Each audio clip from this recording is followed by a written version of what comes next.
On September 15, 1916, the world saw something it had never seen before. It was a machine that could plow through barbed wire, crush trenches, and intimidate even the most battle-hardened soldiers. It was called a tank. But this invention wasn't the product of a sudden idea. It was born out of desperation. World War I had reached a deadlock. Trench warfare had turned battlefields into graveyards.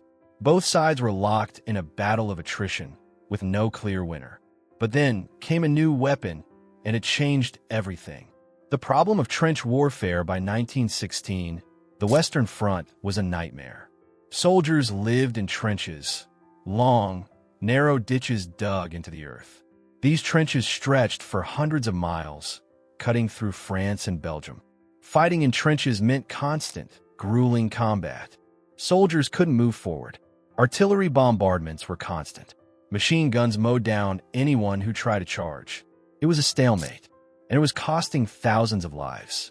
The question was, how could they break the deadlock? The first ideas, creating the armor, the first hints of the tank, came from a man named Liddell Hart, a British military strategist. In 1915, he suggested a mobile vehicle that could move over the trenches and protect soldiers from machine gun fire. This idea didn't seem practical at first, but the British Army was desperate. They needed something to change the way war was fought.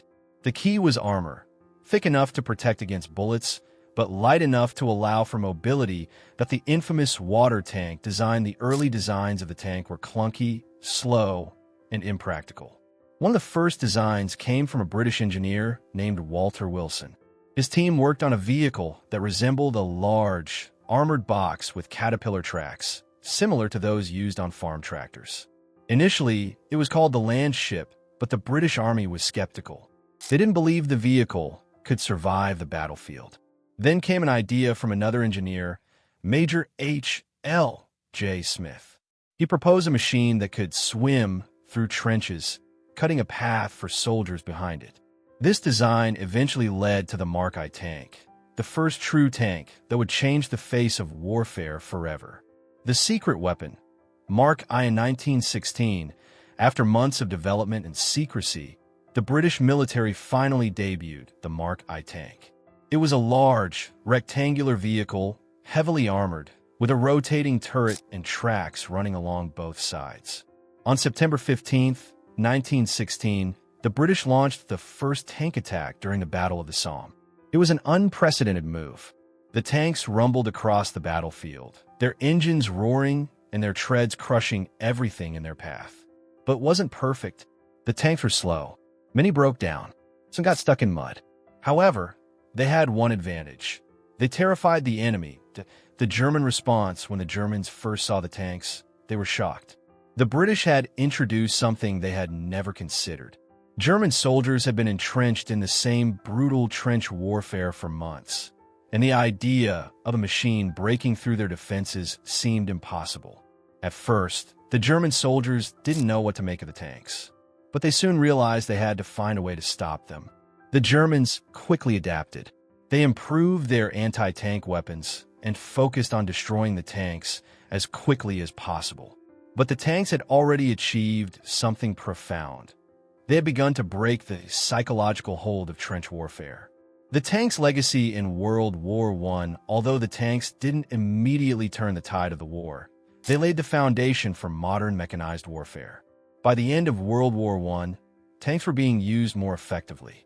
The Mark IV was introduced, and tank tactics began to evolve. The tanks didn't win the war, but they proved something that would change future battles.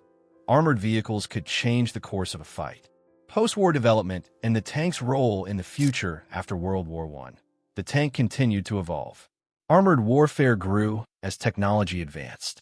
The lessons learned from the Battle of the Somme and other engagements paved the way for future tank designs. By World War II, tanks would be the centerpiece of armies worldwide. But the lessons of the Mark I and its successors were clear.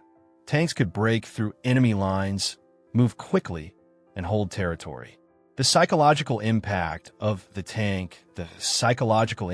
tanks was just as important as their physical power. The sound of an approaching tank terrified soldiers who had never seen anything like it. It broke their morale.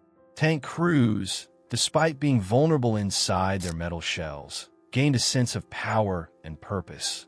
They were the spearhead of the offensive, driving forward through chaos. The sight of tanks in battle changed how soldiers fought and how they thought about war itself. The tank is a symbol of modern warfare today. Tanks are one of the most recognized symbols of modern warfare. But the truth is, they started with a humble, desperate idea during one of the deadliest wars in history. The tank, like all innovations in warfare, was born out of necessity. It was the answer to the deadlock of trench warfare, a tool created to win a war that seemed impossible to win. And over the years, it would evolve from the slow-moving, awkward Mark I to the highly advanced tanks used today. But the original lesson remained. Innovation can change everything. The tank would go on to influence every war that followed, and its role in modern conflicts cannot be overstated. From World War II to the Gulf War and beyond, the tank remains a vital part of military strategy.